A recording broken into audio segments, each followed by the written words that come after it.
Muy buenas tardes. El Instituto Nacional de Salud Pública y su Escuela de Salud Pública de México hemos organizado una serie de conversatorios como parte de las celebraciones del centenario de nuestra escuela, que se conmemora el próximo año, en el 2022. Tendremos a lo largo del 2021 un total de 10 conversatorios organizados y moderados por los exdirectores tanto del Instituto Nacional de Salud Pública como de la escuela que alberga nuestro instituto. Llevamos ya 3 conversatorios y el día de hoy iniciaremos con el 4º. Les hemos dado a nuestros exdirectores la libertad de elegir la temática y los participantes en estos conversatorios. Y es un gusto para mí dar la bienvenida a las y los participantes de este 4º conversatorio, organizado en esta ocasión por el doctor Jaime Sepúlveda Amor, exdirector de nuestro instituto. El tema que decidió abordar Jaime es de gran relevancia y actualidad y se titula ¿Cómo debería evolucionar la educación para la salud global en la era post-COVID? Jaime ha logrado convocar a un extraordinario grupo de expertos en el ámbito de la salud pública y la salud global. En nombre de la comunidad del instituto, agradezco mucho la participación de tan connotados ponentes. Antes de dar la palabra a Jaime, quien presentará a cada uno de los ponentes y moderará la sesión, es un placer para mí presentarlo. El doctor Jaime Sepúlveda es médico por la Universidad Nacional Autónoma de México, recibió 2 maestrías y un doctorado de la Escuela de Salud Pública de Harvard, es miembro de la Academia Nacional de Medicina y de la Academia Americana de Artes y Ciencias de los Estados Unidos y también de las Academias Nacional de Medicina y Nacional de Ciencias de México. Fue investigador nacional del más alto nivel, otorgado por nuestro Consejo Nacional de Ciencia y Tecnología por más de 15 años. Jaime es actualmente director ejecutivo del Instituto de Ciencias de Salud Global de la Universidad de California en San Francisco. Previamente se desempeñó como director de soluciones integrales en salud global de la Fundación Bill y Melinda Gates, donde laboró por casi 5 años. Además, fue electo al Board de Overseers de la Universidad de Harvard. Antes de su actual carrera exitosa en el ámbito internacional, Jaime ocupó diversos cargos de alto nivel en el sector salud de México durante más de 25 años. Fue director general de epidemiología, subsecretario de salud y director general del Instituto Nacional de Salud Pública de 1995 a 2003. Posteriormente fue director de los Institutos Nacionales de Salud de México. Además de su amplia experiencia en investigación, en formación de recursos humanos, Jaime es también experto en el diseño e implementación de programas efectivos de salud pública y ha tenido muy importantes contribuciones a la salud pública de México. Algunos ejemplos. En febrero de 1986, Jaime fundó el Consejo Nacional de Prevención y Control de SIDA, CONASIDA. Como director general de epidemiología y posteriormente subsecretario de Salud, Jaime diseñó el programa de vacunación universal de México con el que se logró eliminar la polio, el sarampión y la difteria, aumentando en más del doble la cobertura de la inmunización infantil en un periodo de 6 años. El Instituto de Ciencias de la Salud Global de la Universidad de California en San Francisco, del que Jaime es director ejecutivo, ha sido muy exitoso. Recibió en 2020 más de $70 millones para proyectos de investigación. Dicho instituto cuenta con más de 350 profesores y personal de apoyo y ofrece tanto una maestría como un doctorado en ciencias de la salud global. Finalmente, quiero recordarles que Jaime es investigador emérito de nuestro instituto y nos enorgullece mucho que haya organizado este evento, por lo que me complace cederle la palabra. Adelante, Jaime. Muchísimas gracias, doctor Juan Rivera, por esa amable presentación. Siempre me siento un poco abochornado con las introducciones académicas. Casi que no me reconozco en esa descripción. El día de hoy tenemos, como señala el doctor Rivera, un panel muy distinguido. Quiero hacer una muy breve introducción de cada uno de nuestros panelistas en orden alfabético. Tenemos primero a la doctora Nuria Casatmichana, que es profesora de la Universidad de Barcelona y es la directora de educación en el Instituto de Salud Global de la Universidad de Barcelona. La doctora Madhavi Dandu es profesora de medicina en la Universidad de California, San Francisco, y es también la directora del programa de maestría en salud global, que fue el primer programa de maestría en salud global en Estados Unidos. Hoy estamos ya por celebrar la graduación de la 13ª cohorte de alumnos egresados de esa maestría. El doctor Carlos del Río es profesor de medicina en la Universidad de Emory, es también decano ejecutivo de la Universidad de Emory en Grady y es también el secretario de Relaciones Exteriores de la Academia Nacional de Medicina de los Estados Unidos. El doctor Harvey Feinberg no necesita presentación, es actualmente el presidente de la Fundación Betty Gordon Moore y previamente fue presidente de la Academia Nacional de Estados Unidos, provost de la Universidad de Harvard, y yo lo conocí como dean de la Escuela de Salud Pública de Harvard cuando yo era estudiante y él era un jovencísimo recién nombrado decano de esa escuela. La doctora Michelle Williams, que es la actual decana de la Escuela de Salud Pública de Harvard, que estaba programada para acompañarnos, lamentablemente tuvo un conflicto de última hora, pero mandó una muy linda carta que voy a permitirme leer un par de párrafos en inglés de la doctora Williams, simplemente para hacerse presente y celebrar con nosotros el 100º aniversario de la Escuela de Salud Pública de México. Dice, Good afternoon and greetings from Boston. Buenas tardes y saludos desde Boston. Mi intención era estar con ustedes en el panel de hoy y lamento que por un compromiso inevitable no pude estar con ustedes, aunque sea virtualmente. La Universidad de Harvard y la Escuela de Harvard han tenido una larga relación con México y nosotros valoramos nuestra colaboración. Varios párrafos después, me salto, dice, ¿Cómo o conforme la pandemia ha abierto las sociedades y economías y ha impactado? Nunca nos había quedado tan claro que todos los países a nivel mundial hemos reconocido la necesidad de reconocer las inversiones en la salud pública para fortalecer los sistemas de salud de la fuerza médica y poder aprender de las experiencias de otras naciones.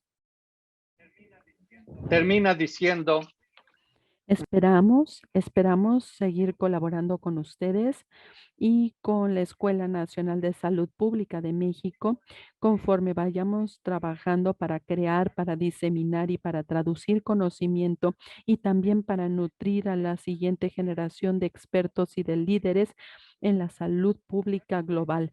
Felicidades una vez más por su impresionante 100 aniversario y todos sus logros. Les deseo un éxito continuo en su trabajo tan importante. hasta aquí las palabras de la doctora Michelle Williams, decana de la Escuela de Salud Pública de Harvard, de donde yo soy un muy agradecido egresado. Señalaba el doctor Juan Rivera que el tema central de la plática del día de hoy se refiere a cómo debería evolucionar la educación para la salud global en la era post-COVID. Digamos, esa es la pregunta principal, a partir de la cual tengo una serie de preguntas derivadas. Y toda vez que tenemos IS Global en Barcelona, tenemos UCSF en Boston, tenemos Emory en Atlanta, Harvard en Boston, el doctor Feinberg como presidente de una fundación, pero que además fue dean de una escuela. El tema de la educación post-COVID creo que es particularmente relevante.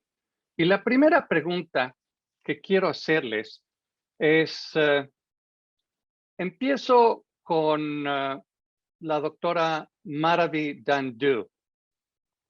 Let me ask you, Madhavi. Te pregunto, ¿cómo fue el 2020 para todos tus estudiantes? ¿Cuáles son las cosas más negativas, más positivas en la experiencia del aprendizaje? Muchas gracias, Jaime, y gracias a todos por haberme invitado y por haberme incluido y felicidades por esta celebración de los 100 años de existencia. Es una pregunta muy, muy importante, Jaime, y tengo una respuesta solamente parcial porque creo que el verdadero impacto se va a ver en los años por venir. Como todos ustedes saben, el programa obligó o más bien la pandemia obligó a muchas personas a transicionar por completo a la educación en línea y lo que eso generó fueron oportunidades positivas, incluir a los estudiantes que probablemente no habían podido ir a San Francisco en nuestro caso, que probablemente no habían podido take a break from their work in the same way. In the case of the pandemic, they were required maybe to take a break or they could work from home and attend our classes from home. So I think that did allow us to bring in a different set of students. The challenges, though, I think are probably the easiest to describe. As an educator, Me disculpo, pero se cortó la señal. Casi todo el trabajo se hace con mis estudiantes y aunque las plataformas que utilizamos pudieron permitirnos trabajar con la gente mucho mejor que lo que se hubiera podido lograr hace 10 años, por ejemplo, veo que nuestros estudiantes y los profesores se llegaron a sentir aislados y cuando estamos aislados en el ambiente de la educación suceden dos o tres cosas. Primero, que creo que lo más difícil es que cuando estamos enfrentando con temas tan desafiantes, no nada más la COVID-19, sino todos los temas que abordamos en la salud global, no únicamente hablamos de la ciencia y del impacto, sino que también estamos hablando de algo que es algo mucho más emotivo, emocional, algo increíblemente importante que debemos reconocer que es el impacto porque afecta a las comunidades de donde vienen los estudiantes, igualdad, justicia, inclusión, exclusión. Es por eso que los estudiantes tienen que procesar estos materiales solos de alguna manera.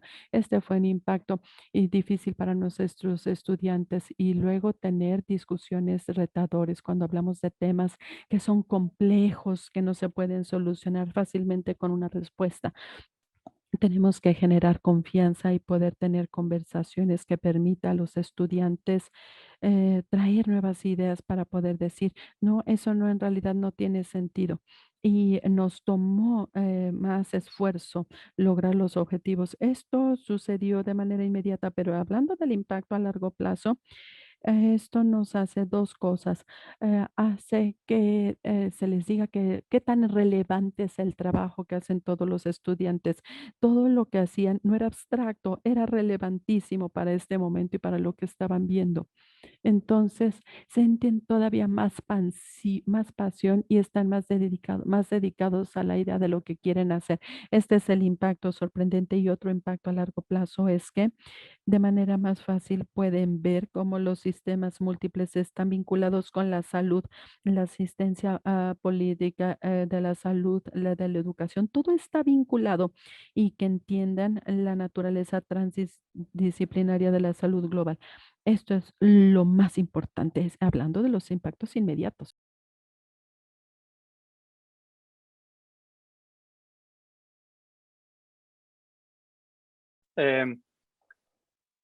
España tuvo al principio del 2020 una situación realmente muy preocupante. Parece ser que las cosas van mejor ahora en España con la pandemia de COVID-19, pero tengo entendido que ISGlobal estuvo haciendo educación a distancia no presencial. ¿Cuál fue el impacto en tus estudiantes? Buenas tardes a todos y muchas gracias a Jaime y Juan por invitarme a esta celebración, a este acto. Para mí es un gran honor y felicito a todos en el Instituto Nacional de Salud Pública de México, tanto a los miembros actuales como a los del pasado, porque esto es un gran logro, llegar a los 100 años, que a muchos nos gustaría poder llegar. Gracias por esta pregunta, Jaime. Tal como tú dices, en España la pandemia nos tocó de forma muy fuerte a partir de marzo de 2020. Y de hecho, desde ese momento hasta ahora, junio de 2021, en que hemos acabado el presente curso académico, la formación ha sido mayoritariamente online, sobre todo para los programas de posgrado, que es lo que ISGlobal hace con la Universidad de Barcelona. Nosotros ofrecemos programas de posgrado en salud global y las universidades han obligado a hacer formación online. Nosotros en marzo de 2020 pasamos de un viernes a un lunes, todos nuestros programas pasaron a ser online y empezamos con formato webinar, pensando que nuestros estudiantes, que son jóvenes muy acostumbrados al uso de las herramientas online y digitales, serían los que se verían menos afectados o menos impactados. Lo que temíamos es el impacto que tendría en nuestro faculty, en nuestros profesores.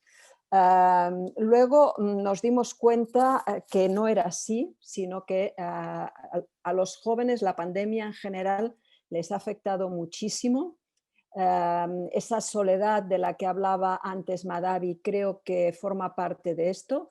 Se sintieron de golpe que se les privaba de muchas cosas, de relacionarse con sus compañeros, con sus amigos, con sus profesores. Y ha sido un gran reto para nuestros estudiantes de forma continuada el asistir a las clases online. Esto nos llevó desde un buen principio a darnos cuenta que mantener las clases a través de formatos de webinar no era lo adecuado, sino que realmente teníamos que incorporar, cosa que no teníamos en ese momento, expertise en el desarrollo curricular online, utilizando pedagogía, métodos pedagógicos y utilizando herramientas online que nos permitieran realmente una variedad de formatos que combatieran la fatiga, el cansancio que suponía para los estudiantes estar de manera tanto sincrónica como asincrónica tantas horas delante de la pantalla del ordenador. Y esto, lo positivo que ha tenido es que hemos aprendido mucho entre todos y que probablemente esto va a influir en el futuro de la forma como impartimos la docencia. Muchas gracias, Nuria. Totalmente de acuerdo. Carlos, ¿puedo preguntarte ahora a ti impacto sobre estudiantes, pero también el impacto en los profesores, en faculty? ¿Qué tan rápido se han adaptado a la educación a distancia? Y déjame hacerte la siguiente pregunta también. ¿Qué tanto crees que la pandemia de COVID-19 haya aumentado el interés de los estudiantes en el tema, en el campo de la salud global? Gracias, Jaime. Gracias por la invitación también para participar y muchas felicidades para el Instituto Nacional de Salud Pública. Yo creo que es una de las grandes instituciones de México. Es un modelo en donde se conjunta la educación, la investigación y una investigación que se traduce en políticas en salud. Y esa capacidad que tiene el instituto de hacer investigación que impacta políticas en salud creo que realmente es algo que muchas instituciones, incluyendo la mía, no tiene y que realmente es algo que es un modelo que podría ser muy importante para muchos países. Yo creo que lo que vimos con la pandemia, lo que has dicho, ¿no? De un día para otro se cambió, todos se cerraron, nos fuimos a distancia. Todos tuvimos que aprender incluso a cómo dar clases en línea. Los que nunca habíamos dado una clase en línea, súbitamente tuvimos que... Entonces hubo un proceso, tuvo un momento muy, muy intenso de faculty development, ¿no? De educación a los maestros, de cómo ser maestros en línea, de cómo rápidamente poder hacer sus cursos en línea. La gran ventaja es que la inversión que muchos deseábamos que ocurriera en educación a distancia y en educación en línea y que no se había dado, se dio. Si la crisis sirvió para que se hiciera la inversión necesaria para poder tener las plataformas y los materiales para dar educación en línea. La segunda, bueno, fue que fuimos aprendiendo y fuimos viendo cómo se hacía. Hubo todo tipo de modelos. Hubo desde el modelo donde, por ejemplo, te decían, bueno, graba tu clase y envíala y pues la clase es totalmente virtual. El estudiante lo ve a la hora que quiere o había el modelo en donde lo hacías presencial, es decir, en ese momento te unías, o había el modelo en que yo, por ejemplo, di una clase donde la había grabado anteriormente, pero posteriormente a la hora de la clase me uní simplemente para contestar preguntas y para tener interacción con los alumnos. Entonces se vieron distintos modelos y yo creo que lo que vimos es la aparición de la flexibilidad. La flexibilidad fue muy importante y creo que permitió que hubiera más interacción. Otro aspecto importante fue que pues esto nos permitió tener invitados que antes no hubiéramos tenido, ¿no? Entonces tú podías tener a alguien que estaba en España o que estaba en Arabia Saudita o que estaba en India hablando con los alumnos sobre lo que estaba pasando en ese momento, en lugar de que pues, antes simplemente no lo hacíamos, ¿no? Entonces yo creo que hubo más posibilidad de comunicación y de discusión, una discusión muy rica. Yo creo que para mí lo más importante de la pandemia de COVID es que sí, efectivamente, ha traído mucha más gente a la importancia, al interés en salud global y en salud pública, pero creo que también más importante, creo que es una oportunidad para que la salud pública y la salud global adquieran el prestigio y la necesidad y la importancia que requieren. Hasta este momento, yo muchas veces les decía a mis alumnos de salud global, cuando vas a pasar Navidad con tu familia y te preguntan qué estudias, ¿qué les contestas? ¿Cómo les dices qué es lo que haces? Y si no tienes capacidad, y si lo tienes que explicar muchas veces que la gente no lo entiende. Hoy en día todo el mundo sabía qué hacían esos especialistas de salud pública, qué hacían esos especialistas en salud global. Pero tenemos que ver que también la pandemia de COVID dio una oportunidad para poder realmente hablar sobre las enormes inequidades que existen. Y hablar de las inequidades, yo creo que en las clases de salud global hablábamos del norte como todo está bien y el sur como el problema y las inequidades.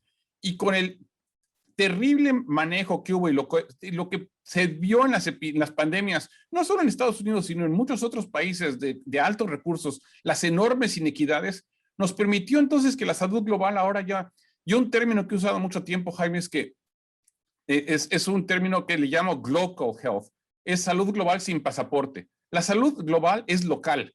Y creo que esto nos ha permitido entonces hablar con los alumnos de que no tienes que ir a Namibia o a Zambia o a México o a Chiapas para ver inequidades en salud. Tienes que ir aquí a Estados Unidos y ver inequidades en salud. Hay problemas enormes de inequidades que tienes que enfrentar y que poder hablar de ellos de una manera mucho más abierta hoy en día. Y creo que la capacidad de hablar sobre inequidades, que hablar sobre racismo, hablar sobre diferentes accesos en salud, creo que nos ofrece una enorme oportunidad la pandemia de realmente cambiar la conversación en salud global y cambiar lo que hemos enseñado hasta el momento, porque yo creo que lo que enseñamos hasta el momento de alguna manera continúa siendo pues muy paternalista y muy colonialista realmente. Entonces, la capacidad de descolonizar la salud global creo que se presenta a partir de la pandemia.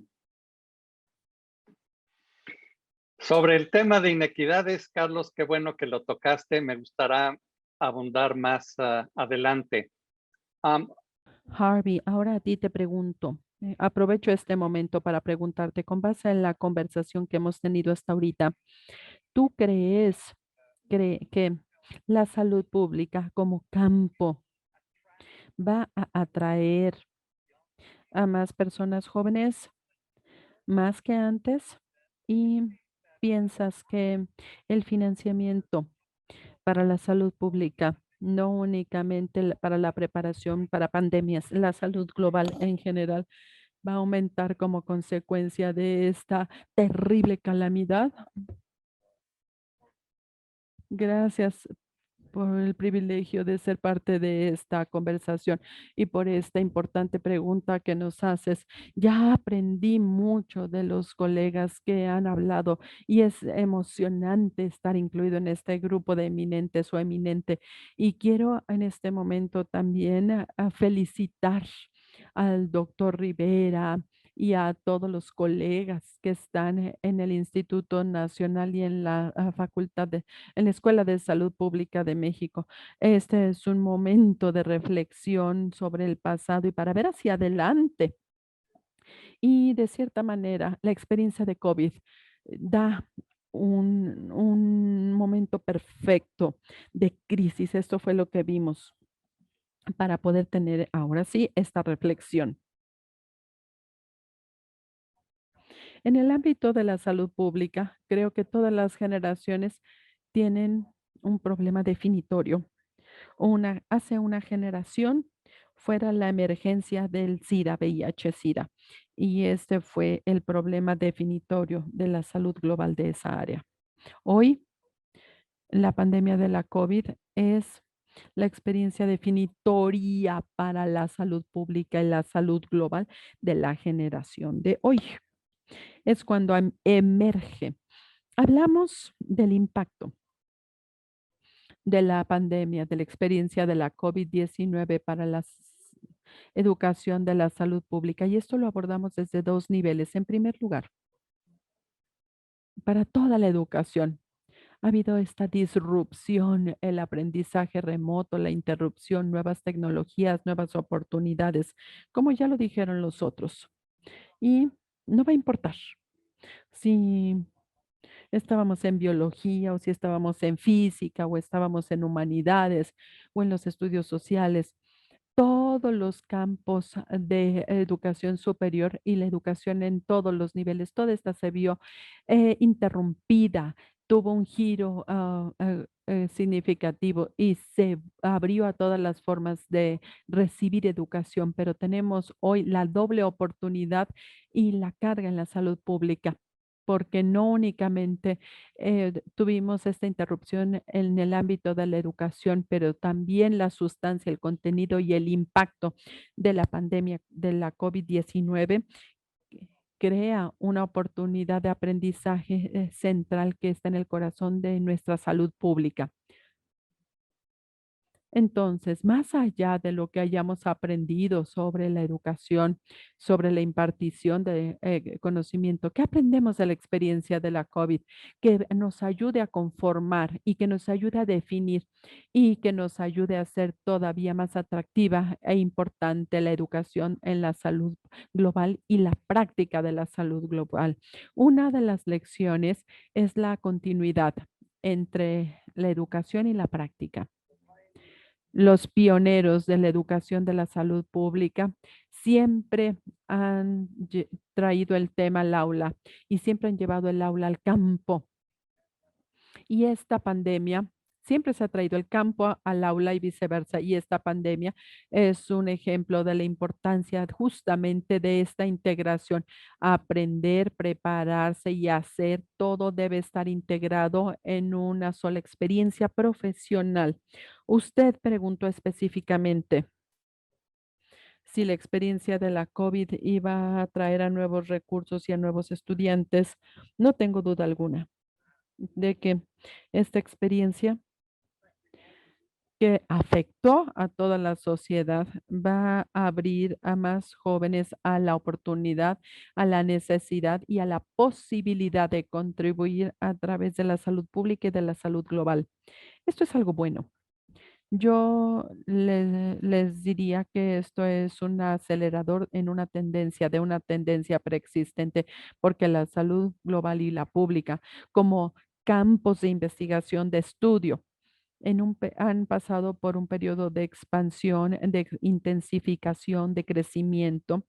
Esto lo hemos visto en la última generación.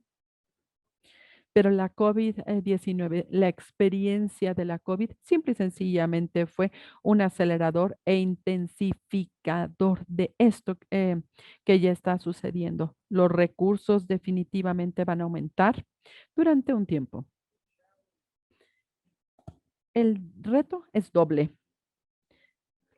Se van a aplicar los recursos de tal manera que sea un esfuerzo continuo y no nada más un solo esfuerzo y luego una disipación, porque la historia de la salud pública es una historia de emergencia y de ignorancia absoluta. Entonces, respondemos en una crisis nada más y luego dejamos de ver, descuidamos.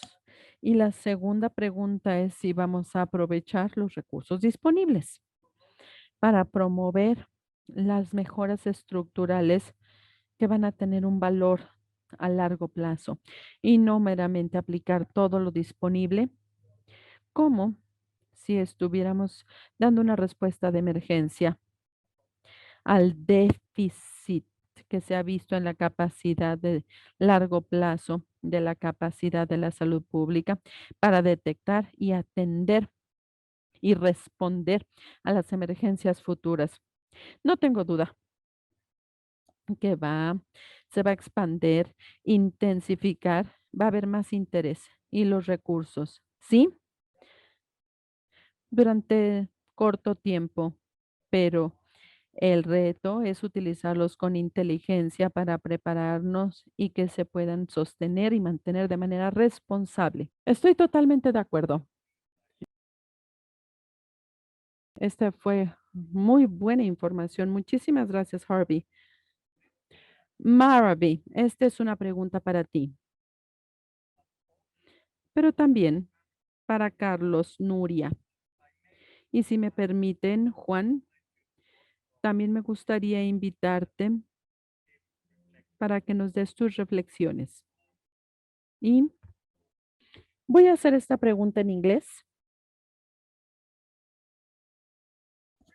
Las materias, los programas de enseñanza actuales de sus escuelas,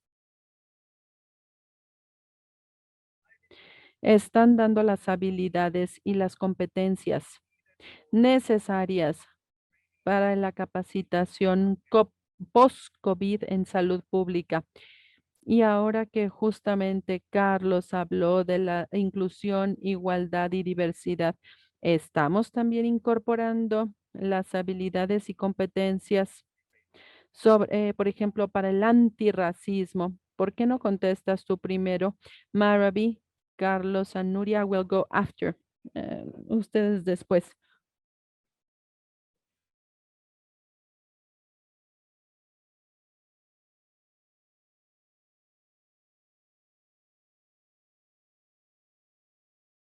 Llevo pensando en esta pregunta mucho y hablando de las maestrías, nosotros estamos enseñando un programa que incluye en muchas áreas. Cuando capacitamos a la gente, no necesariamente les estamos diciendo, estas son las habilidades de bioestadística o de participación comunitaria, porque probablemente sus trabajos vayan a desenvolverse de manera diferente. Con frecuencia yo me tengo que preguntar, ¿cuáles son las habilidades para todas las personas que trabajan en este campo? Y esto nos lleva a lo que dice Carlos, las habilidades que todos necesitan en la salud global incluyen lo que entendemos que es entender la ciencia, entender los elementos históricos, pero en realidad lo que se necesita es la capacidad de comunicarse con eficacia, comunicarse bien para poder entender el aspecto histórico,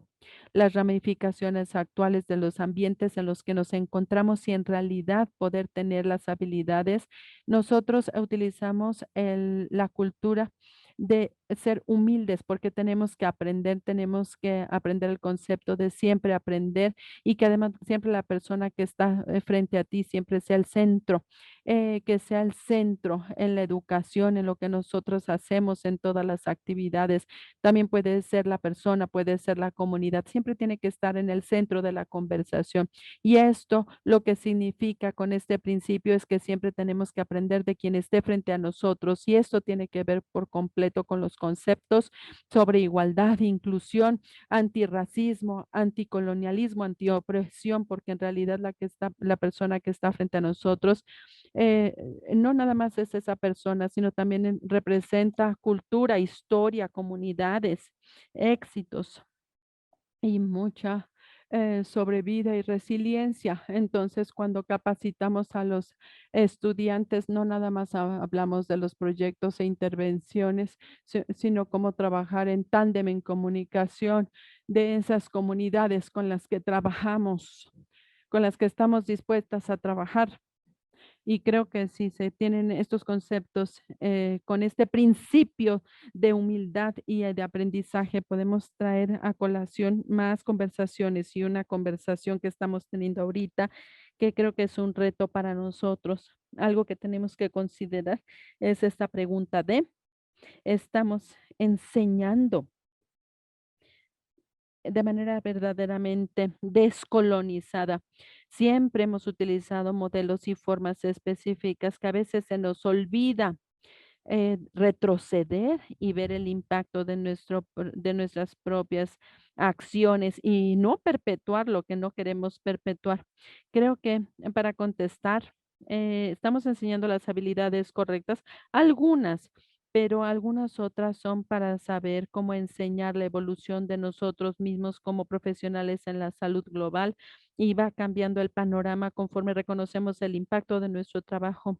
Nosotros en general en este instituto siempre nos hacemos estas preguntas, ¿cómo enseñar y aprender al mismo tiempo? Porque estamos trabajando y estamos aprendiendo igual al mismo tiempo que nuestros estudiantes.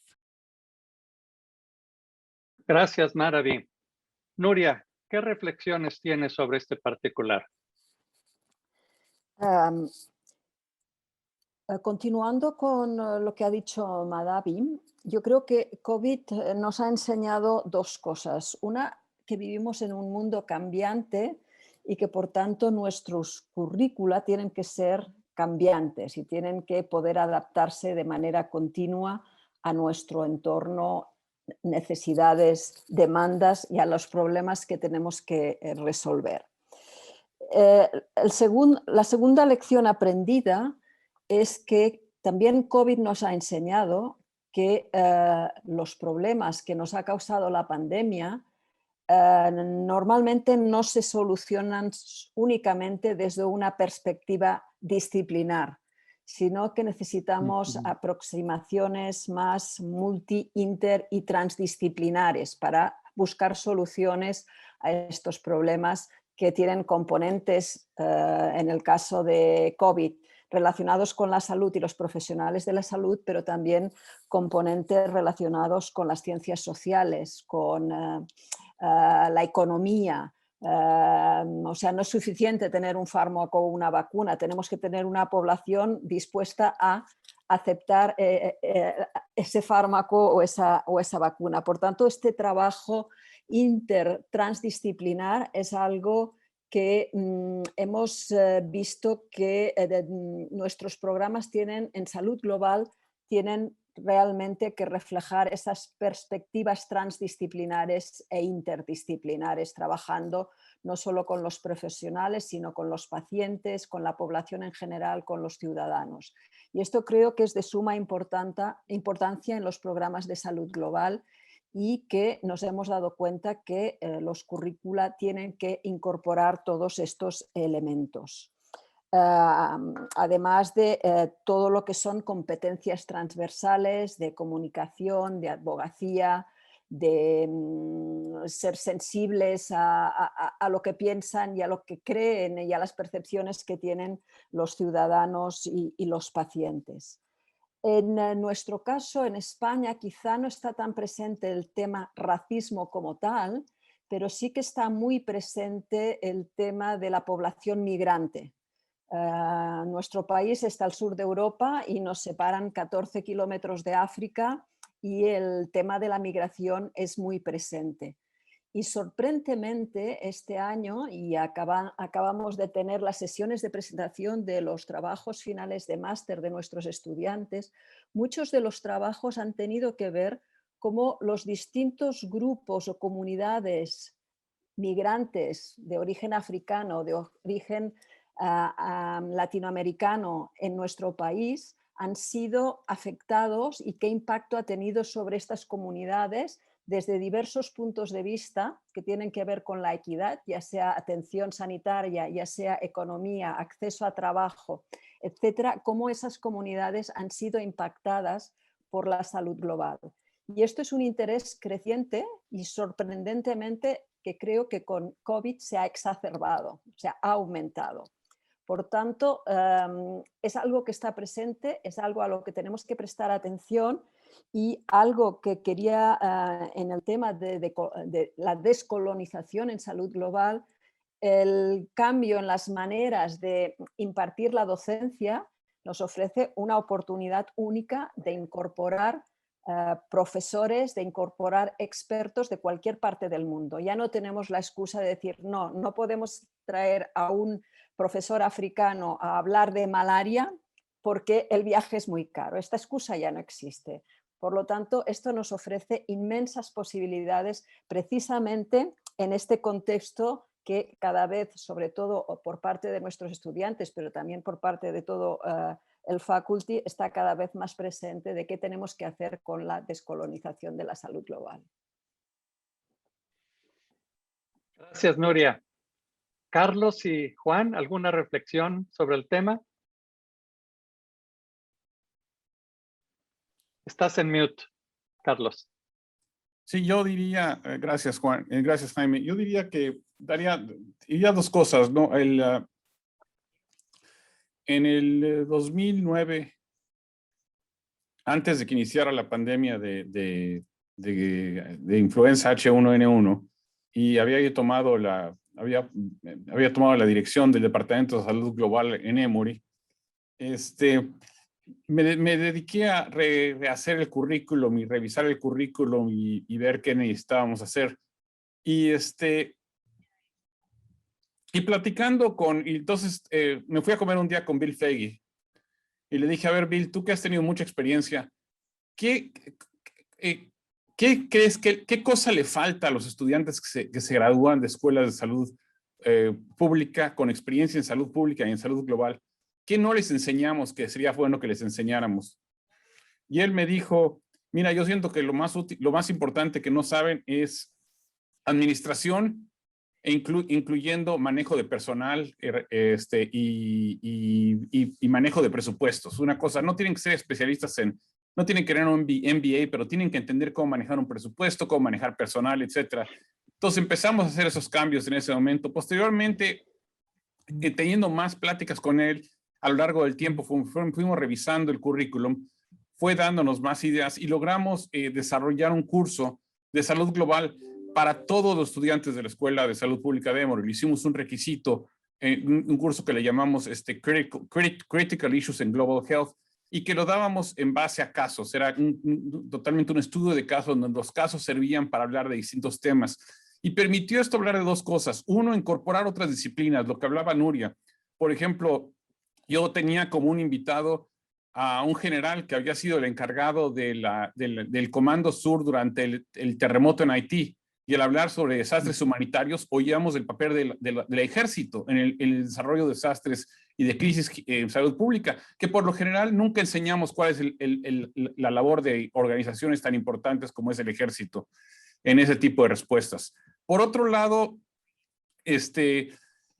empezamos también a hablar de aspectos de inequidad y racismo como algo que había dado origen a mucho de la salud global. Si pensamos el origen realmente de la salud internacional, Si pensamos en organizaciones como la Escuela de Londres de Salud, Escuela de Salud Tropical, pues en cierta manera son productos del colonialismo. La salud global se origina en el colonialismo y en intereses de los países de Inglaterra y de los países europeos que tenían mucha preocupación de que sus gentes que estaban en África se infectaran de malaria y otros problemas. Entonces, la salud global nace del colonialismo y por tanto tenemos que hablar del colonialismo como un aspecto muy importante del origen de este tipo de problemas.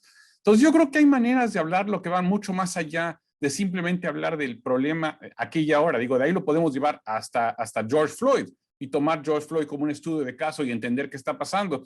Pero yo creo que existe la oportunidad de tomar estudios de casos a lo largo de la salud global y realmente ver dónde el racismo y dónde la discriminación han jugado un papel fundamental y dónde en cierta manera la opresión en salud global continúa siendo en el beneficio de la mayor parte de los países ricos, el mantener una opresión en los países pobres. Es parte de esta dinámica y creo que tenemos que hablarlo y tenemos que discutirlo y tenemos que pensar cómo desmantelar esa estructura que ha dado origen a yo siento que con las iniquidades que continúan hoy en día, del que hoy por hoy tú y yo y todos los americanos de más de 12 años tengan acceso a vacunas, cuando la mayor parte de la gente a nivel mundial no tiene acceso a vacunas de COVID. Eso es una iniquidad que no es aceptable y lo tenemos que hablar.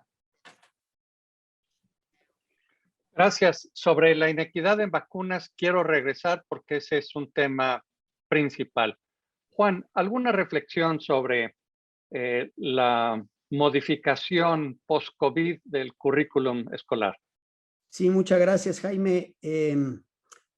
Totalmente de acuerdo con quienes me precedieron porque tuvimos las mismas experiencias y tenemos las mismas deficiencias.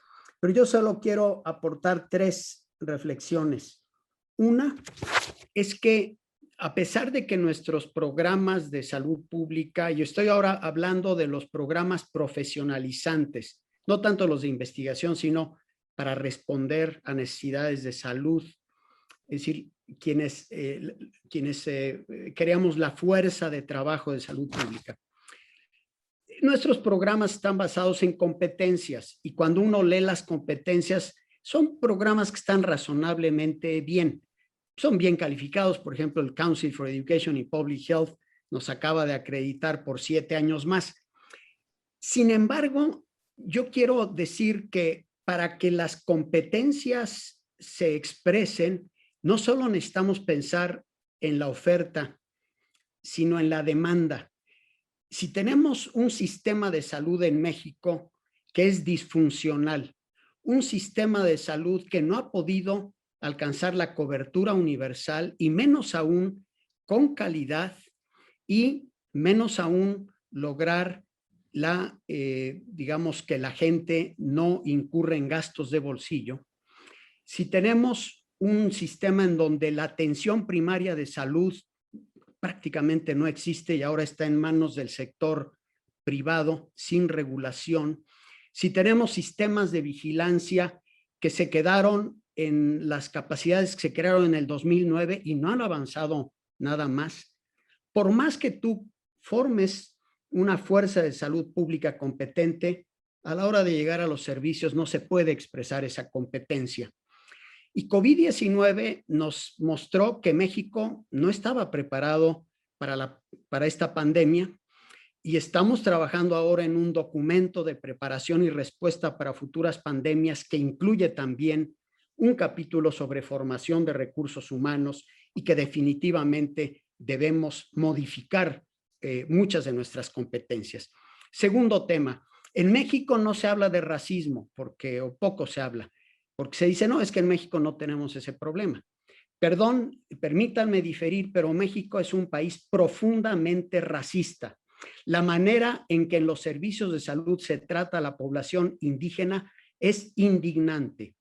Y por esa razón creamos hace ya 2 años el programa de investigación y formación para la población indígena en México y estamos empeñados y trabajando para explícitamente erradicar el racismo en contra de nuestra población indígena, que es además la población originaria de nuestro país. Y tercer punto que quisiera yo comentar es que para que haya colonización tiene que haber colonizados. Entonces también de parte de los países del sur, de parte de los países como México, tenemos que cambiar nuestro pensamiento de colonizados. Tenemos que descolonizar nuestra mente y tenemos nosotros que mostrar que podemos ser instituciones que aporten a la salud global y que podemos tener una gran colaboración sur-sur, pero también sur-norte, en igualdad de circunstancias con nuestros colaboradores de los países del norte. Gracias, Juan. Qué bueno que te incluí porque me parecen reflexiones sumamente importantes. Harvey, una pregunta que sorprende.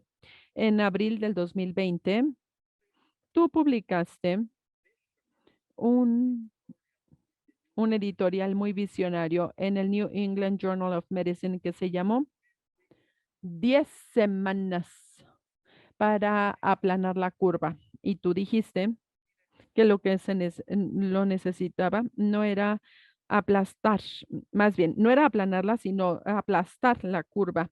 Yo pensé que eso fue tan inteligente y fue algo tan visionario, no aplanar, sino aplastar. Hablaste de 10 semanas. Y recuerdo que dijiste de junio 6 como el hito para aplastar, el día en el que se iba a aplastar esta curva. Uno de los pasos que propusiste, el paso número 5, justo se trató sobre inspirar y movilizar al público. Dos preguntas.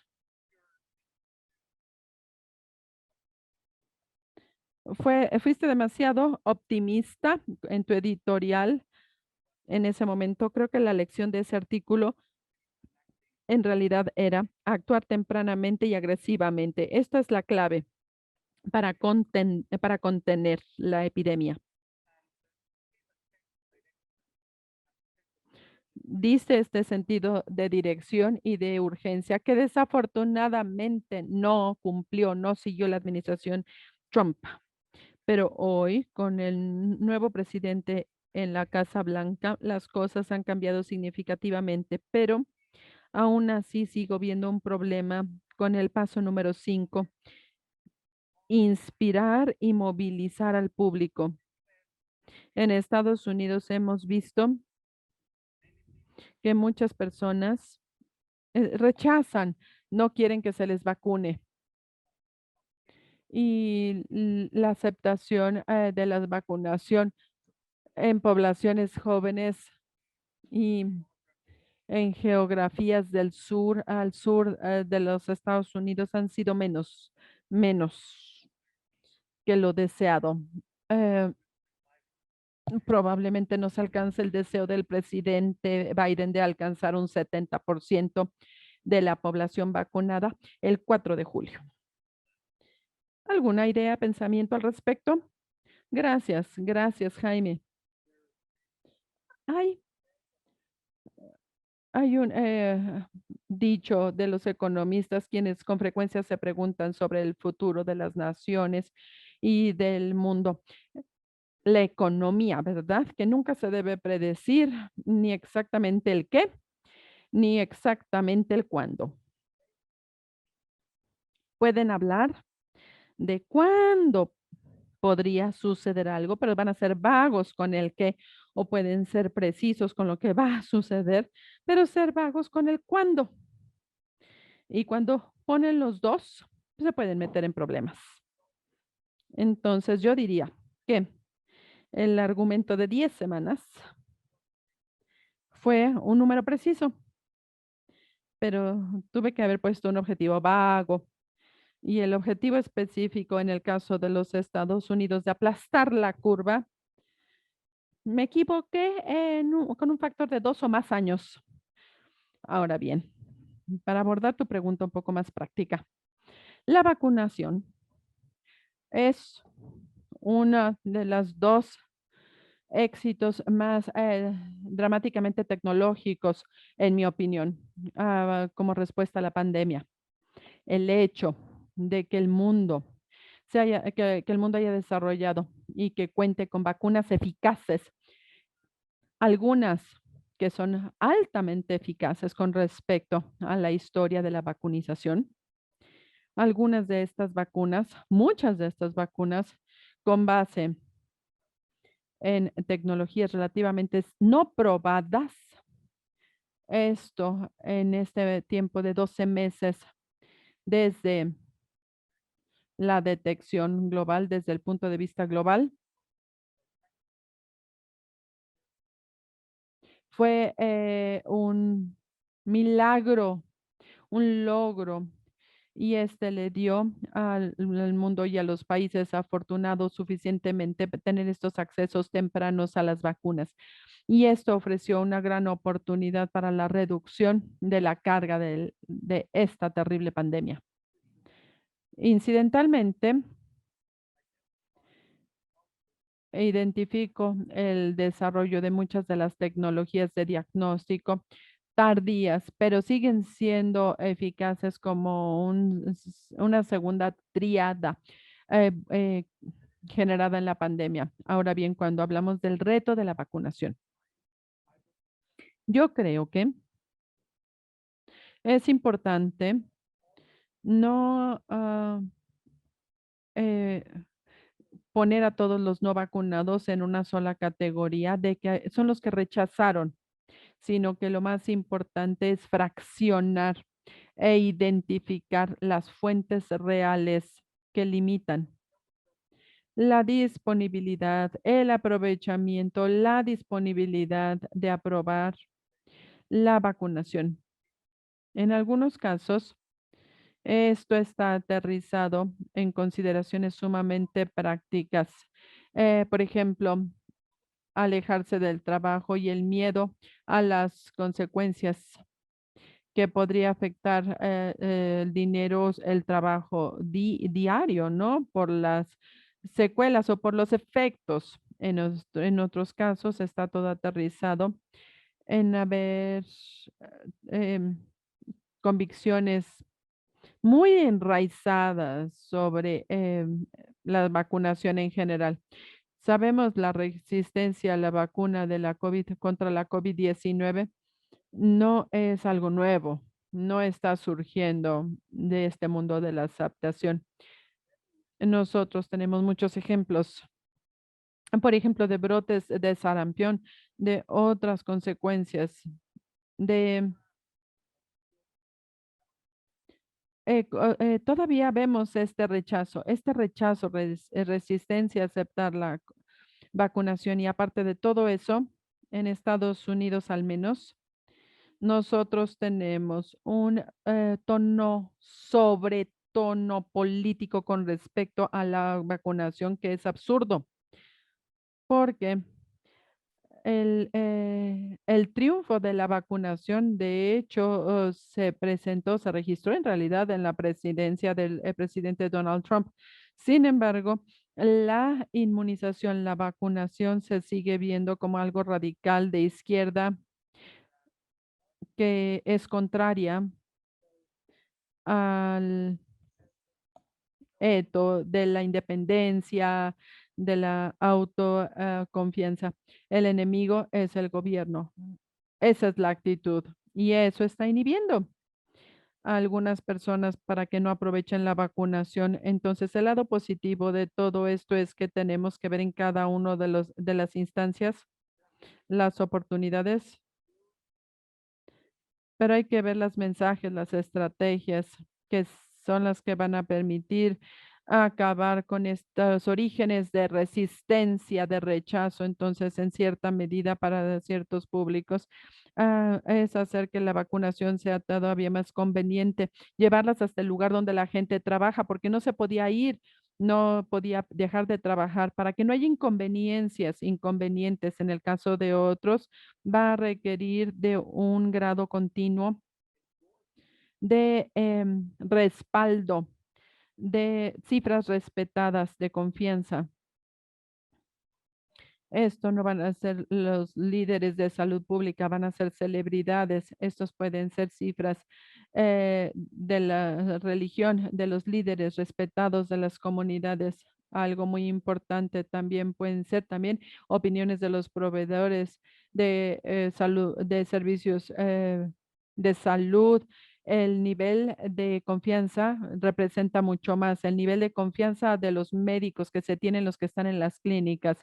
Y esto tiene mucho más impacto que lo que dicen remotamente los mensajes políticos. Y además hay que lograr a las figuras políticas respetadas de la derecha en Estados Unidos y hay que permitir que estos se acerquen y que reenfaticen sus propias decisiones de que sí se vacunaron, de que hablen de su propia experiencia con la COVID y de la importancia que representa si se evita, si se rechaza y utilizarlo como algo más para alentar a las personas.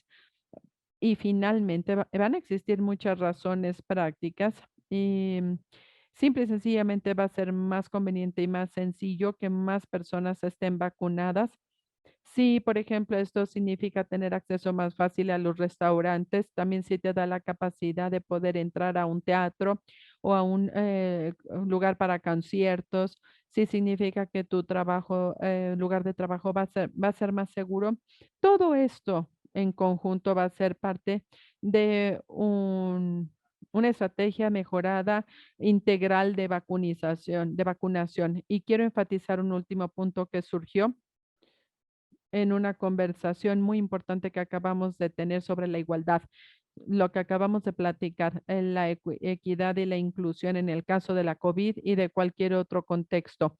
Este no es un problema que requiera de una solución nacional, sino que en realidad se trata de un problema global de igualdad. Varios colegas ya hablaron de esto, pero está cristalizado y además ya se enfatizó también en el ejemplo de la vacuna y de la inoculación. Y pienso que para los estudiantes de salud pública y para los líderes de salud pública, las preguntas éticas sobre estar en contacto con todos los seres humanos y valorar todas las vidas humanas del planeta, todas las vidas del planeta. Siempre ahí vamos a ver el interés nacional y la responsabilidad de los líderes políticos a los ojos de los constituyentes, que son locales y nacionales y no globales.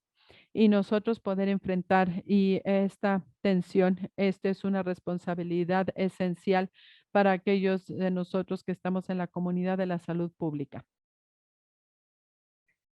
Gracias, gracias.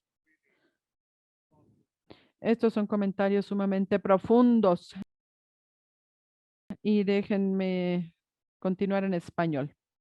En español ahora, con el concepto de equidad inmunológica.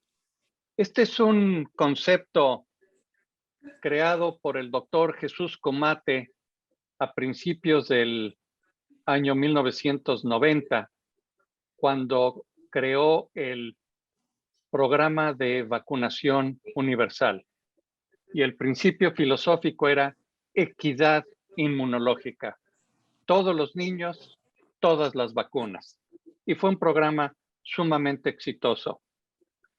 Es una paradoja que países ricos tengan ahora un exceso de vacunas, que haya vacunas que se estén echando a perder por fechas de caducidad, al tiempo que la mayor parte de los países pobres en África, Latinoamérica y Asia no tienen acceso a vacunas. Esta triste paradoja nos lleva a pensar que hay que hacer más por lograr la equidad inmunológica a nivel mundial. Y creo que todos estaremos de acuerdo. Espero que COVAX sea un mecanismo más eficiente y que los gobiernos de G7 y G20 hagan un mayor esfuerzo por donar vacunas a los países pobres. Quisiera preguntarles a los panelistas sobre cuál es el papel que las universidades y sus escuelas o institutos han tenido en la pandemia COVID-19 específicamente. Y no me refiero solamente al descubrimiento o desarrollo de ciencia y tecnología. Me refiero principalmente a la implementación.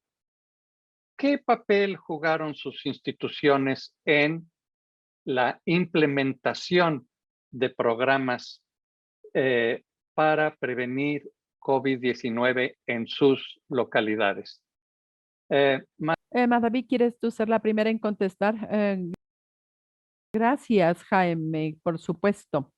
Creo que la institución, yo quiero regresarme más bien un momentito y decirles que todos los conceptos de los que hemos estado hablando en términos de la igualdad e igualdad en términos de impacto y biológica, o la falta de igualdad, y hablando del impacto del COVID, se volvió una fuerza determinante para muchas personas, incluyendo nuestra institución.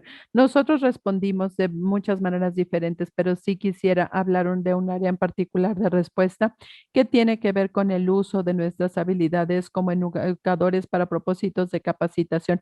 Muchos de mis colegas fueron al Departamento de Salud Pública de California y también con otro instituto, otra institución de Los Ángeles para desarrollar un programa de rastreo de contactos. Y este programa de rastreo de contactos permitió a muchas personas que existían en el gobierno y a los empleados, les permitió ser capacitados en las investigaciones de los contactos. Y lo que es muy importante, hablando de la función de la universidad en particular, es que no nada más pudimos utilizar las habilidades existentes educativas. Esto es algo muy importante, sino que fue el despliegue rápido y la consideración de la ciencia también.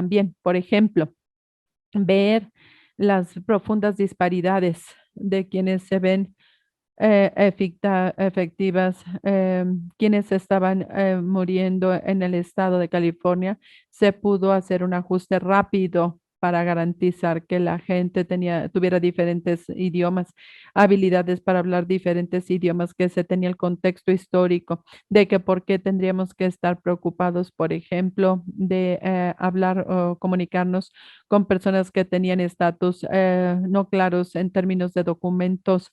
Entonces, lo que pudieron hacer los colegas fue tomar toda la ciencia, todas las disparidades, entender todo este material y transicionar rápidamente y llevarlo a un programa educativo para que este programa de rastreo de contextos pudiera responder a lo que estaba sucediendo ahí afuera.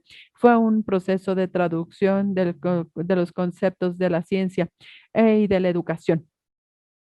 Fue una fusión. Y otra parte muy importante que nosotros pudimos lograr fue retroceder y tomar en cuenta nuestros principios y trabajar con los socios comunitarios, algo muy, muy importante que sigue siendo muy importante para la respuesta ante la pandemia en términos de podernos comunicar con las personas y también estar en contacto en las comunidades que todavía no tenían todas las vacunas. Lo que pudimos hacer con todos estos recursos fue utilizar todos los principios de salud global, hablando de la cultura de aprender y traducirlo de tal manera para que nuestras organizaciones comunitarias, que eran las expertas, traer a los expertos, los que tienen relaciones profundas en sus propias comunidades, que nos ayudan a crear capacitaciones y que nos ayudaran a estar en contacto con todas estas comunidades y volvernos rastreadores de contextos. Este es un ejemplo de un gran proyecto y esto es un recordatorio que nos dice que las instituciones educativas pueden tener un rol muy importante para poder escalar los esfuerzos. Hay muchos otros, ¿eh? Gracias, Madavi. Nuria, ¿cómo fue en Barcelona? ¿ISGlobal pudo interactuar con las autoridades locales para ayudar en la respuesta a la pandemia? Pues sí, Jaime, además de toda la contribución de nuestro personal clínico y personal de investigación en avanzar en la lucha contra la pandemia, a nivel político, nuestros expertos fueron invitados a formar parte de comités tanto locales en el Ayuntamiento de la Ciudad de Barcelona como en el Gobierno Regional de Cataluña y también a nivel nacional en comités de expertos que asesoraban a los políticos en la toma de decisiones al más alto nivel. Esto por una parte. Por otra parte, y de manera similar a lo que contaba Mahdavi, nosotros participamos también en el desarrollo de la formación de los primeros rastreadores de contactos del Gobierno Regional de Cataluña. Pusimos en marcha una estrategia de comunicación muy potente a través de nuestro departamento de comunicación dirigida a los ciudadanos para informar de la pandemia ante el descontrol que hubo informativo en relación a los diversos aspectos relacionados con la pandemia, tratamientos, vacunas, utilizando todos los medios disponibles, desde páginas web, newsletters semanales, social media, participación en televisión, en radio. Nuestra estrategia fue muy potente y de hecho esto nos ha dado una gran visibilidad a nivel nacional en el contexto de la pandemia. Y además nuestro departamento, en East Global tenemos un departamento de políticas y desarrollo global que ha trabajado mucho en el análisis de políticas estrechamente con el Gobierno de España en relación a COVID y también con Gavi y COVAX. O sea, nuestro director de políticas y desarrollo global, de hecho, es el representante de la sociedad civil en Gavi y a través de este rol hemos podido tener influencia en todo el tema COVAX y de alguna forma desde el instituto hacer actividades de advocacy, ¿vale? Para alcanzar más equidad en todo lo que ha hablado anteriormente Harvey, que tú también has expuesto, de la equidad inmunológica. Carlos, Bueno, me interesa mucho el papel de Emory y es una paradoja que teniendo en Atlanta, Georgia, el CDC y una universidad tan importante como Emory haya en la población de Georgia y en el sur de Estados Unidos una mayor tasa de no aceptación de vacuna por cualesquiera motivos. ¿Qué ha hecho Emory y cómo ves la situación en el sur de Estados Unidos? Bueno, Emory se movió de una manera muy rápida para trabajar tanto con los... Atlanta no tiene un departamento de salud, sino Atlanta es parte, hay muchos condados, cada condado tiene su departamento de salud y de hecho Atlanta es formada por un total de lo que es el Gran Atlanta, son 25 condados, entonces realmente, y son los 5, hay 5 que son importantes y nuestros estudiantes y mucha gente, estudiantes de medicina, estudiantes de salud pública, se movilizaron para trabajar como rastreadores de contactos, trabajaron mucho, por ejemplo, ayudaron mucho en pruebas de detección, en establecer sitios de pruebas de detección. Personalmente trabajamos en, por ejemplo, poner un sitio de pruebas de detección dentro del Consulado de México en Atlanta, con el fin de que gente que venía al consulado se pudiera hacer la prueba ahí sin costo y sin tener que ir a un lugar de salud. Ahora con vacunación también ha habido mucho outreach a la comunidad a través de estudiantes y de residentes y otras gentes que han trabajado para hacer esto. Pero sí, en lo que dijo Nuria, un papel creo que muy importante que ha jugado pues estudiantes, faculty, etcétera, ha sido el ser esa abogacía, ¿no? Y esa abogacía desde escribir editoriales en los periódicos hasta participar en plataformas sociales para dar información y para dar a conocer sobre la pandemia. Y creo que no hemos hablado mucho de esto, pero realmente es la primera pandemia de medios sociales. Es la primera pandemia que surge con los medios sociales y donde a través de medios sociales ha habido una difusión de desinformación y de información. Y creo que ha sido un poco uno de los campos de batalla más importantes ha sido las plataformas sociales, donde la desinformación y la información se han enfrentado.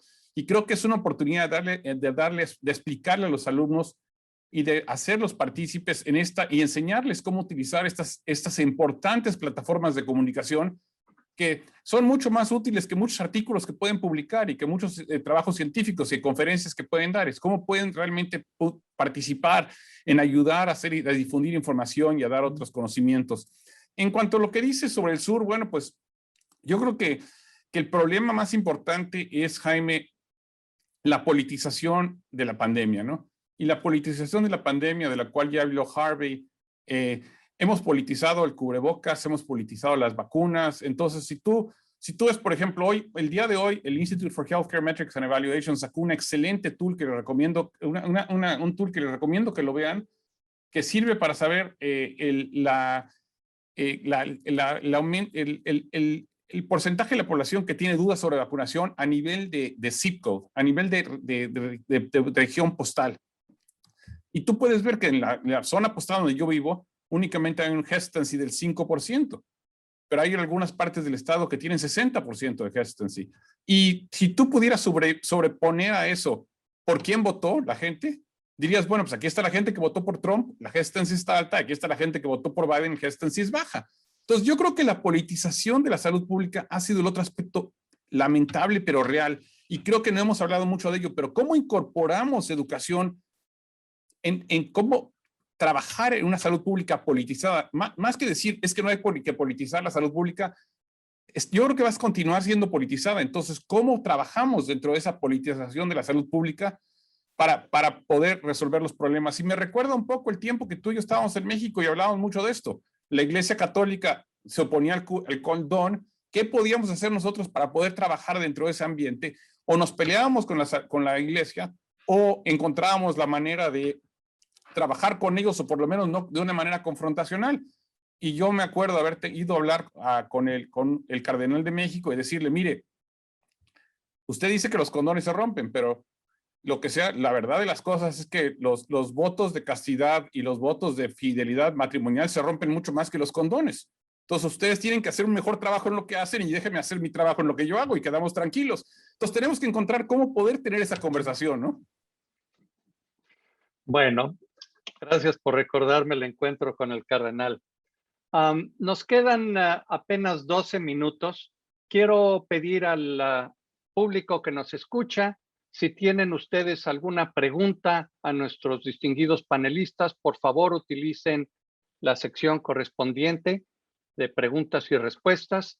Las que han llegado hasta ahora son comentarios de países de Centro y Sudamérica, todos muy elogiosos. Muchas gracias por sus amables comentarios. Si tienen preguntas, por favor, háganlas para hacer un pequeño espacio. Voy a hacerle una pregunta al doctor Rivera sobre la acción del instituto en la pandemia. Él ha hablado de el documento que se preparó ya en noviembre del año pasado con 14 instituciones participantes y ahora una nueva propuesta sobre un plan de preparación y respuesta. Si nos puede platicar en 2 minutos sobre esto.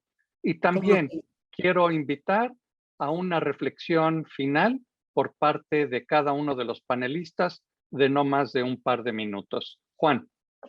Sí, muchísimas gracias, Jaime. En efecto, precisamente debido a la polarización y politización que se dio en torno a la respuesta de México frente a la pandemia, tuvimos la iniciativa de invitar a 13 instituciones de muy alto prestigio, incluyendo la Universidad Nacional Autónoma de México, el Colegio de México, organizaciones de Naciones Unidas aquí en México, etcétera, de organizar un seminario de reflexión sobre la respuesta de México a la pandemia, pero con un ánimo muy propositivo, muy de identificar las maneras de mejorar dicha respuesta que entregamos a la Secretaría de Salud. Y a partir de ese seminario se formaron grupos de trabajo que hemos estado desarrollando en distintos temas. Uno de ellos es la atención local para la identificación y rastreo de casos utilizando pues, el método de atención primaria de la salud, y también un documento sobre la preparación y respuesta de México frente a futuras pandemias, que hemos avanzado mucho y estamos a punto de entregar también a la Secretaría de Salud. También realizamos una encuesta de cero prevalencia con representatividad nacional que nos permitió en noviembre del año pasado identificar el porcentaje de población que tenían anticuerpos contra SARS-CoV, entre otras muchas acciones. Gracias, Juan.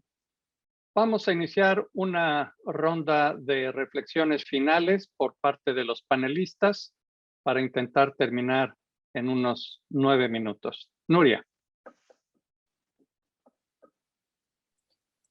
Gracias, Jaime.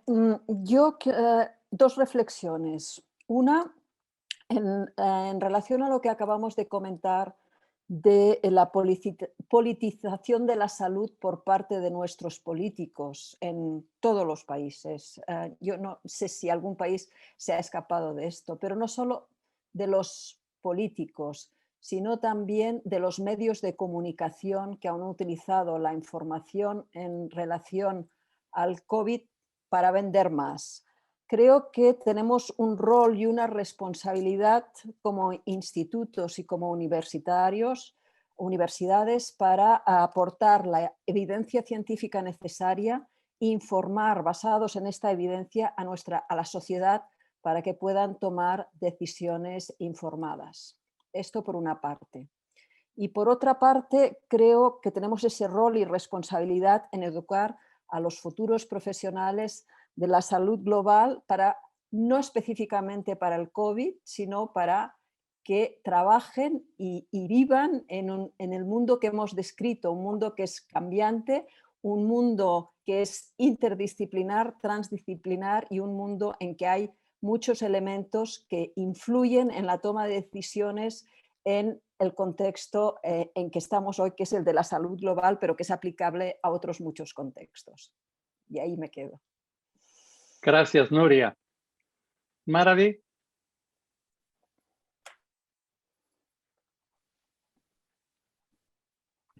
Muchas gracias. Thank you so much, Jaime. Yo quiero decir, voy a empezar con una reflexión personal, y creo que para muchas personas el año pasado fue un momento de reflexión.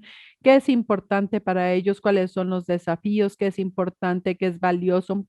Lo que enfrentamos como personas y como comunidad. Y esto me permitió vernos a nosotros mismos en este contexto de la educación global, y saber que esta es una increíble oportunidad para resetearnos, para reiniciar de nuevo, para volver a hacerlo de nuevo. Todo lo que acabamos de decir, reconfirmar nuestros vínculos más profundos en los contextos nacionales e internacionales, utilizar la lente anticolonialismo, antirracismo, y tener conversaciones sumamente sinceras con los profesores y estudiantes, todos como aprendices, y también ver nuestros roles en las universidades, los propios, para poder servir a nuestras comunidades y responder a las necesidades de nuestras comunidades.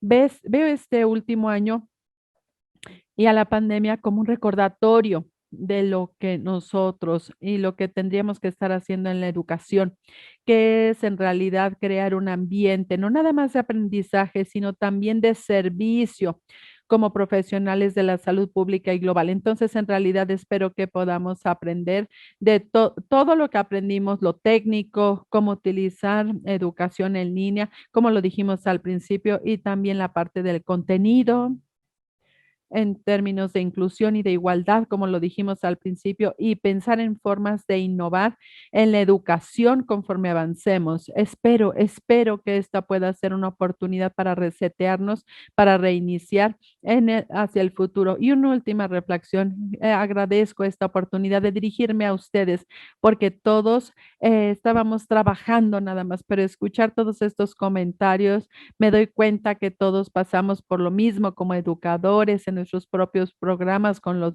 retos, a veces la soledad, a veces las dificultades que enfrentan los estudiantes y los profesores. Entonces, aunque nos sentíamos solos, todos estamos juntos y agradezco mucho esta oportunidad de haberlos escuchado y compartir experiencias. Gracias, Madaví, y estoy de acuerdo por completo.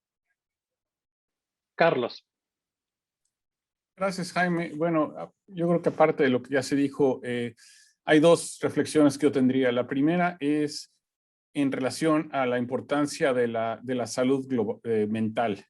Y yo creo que no hemos hablado suficiente de esto, pero en esta pandemia, con el enorme sufrimiento, se habló un poco de la depresión, del aislamiento.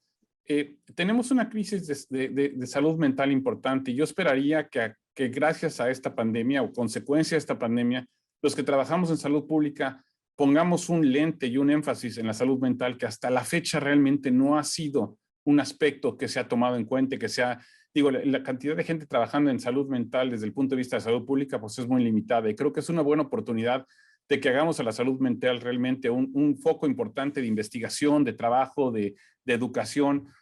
La segunda es en relación a eso, ¿no? Que pues existe este fenómeno de burnout, ¿no? De la gente se ha quemado, se ha cansado. Y creo que lo que hemos tenido que aprender es el enorme valor de la empatía y del ser simple y sencillamente, de tener compasión, ¿no? Y creo que otra vez tenemos que incorporar más empatía, más compasión a nuestra educación y a lo que les enseñamos a los alumnos y a la manera en que practicamos salud global y salud pública.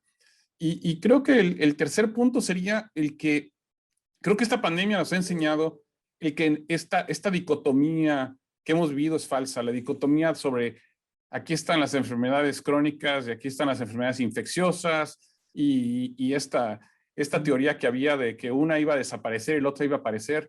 Claramente esta pandemia nos enseñó que la epidemia de diabetes, de obesidad, fueron los principales factores que llevaron la mortalidad y al impacto muy elevado del COVID en la salud de las personas. Entonces, creo que también esta es una oportunidad de que una vez que realmente tomemos en serio las enfermedades crónicas como la diabetes, la hipertensión, la obesidad, y realmente establezcamos programas serios de salud pública alrededor de ellas, porque hasta la fecha pues no lo hemos hecho.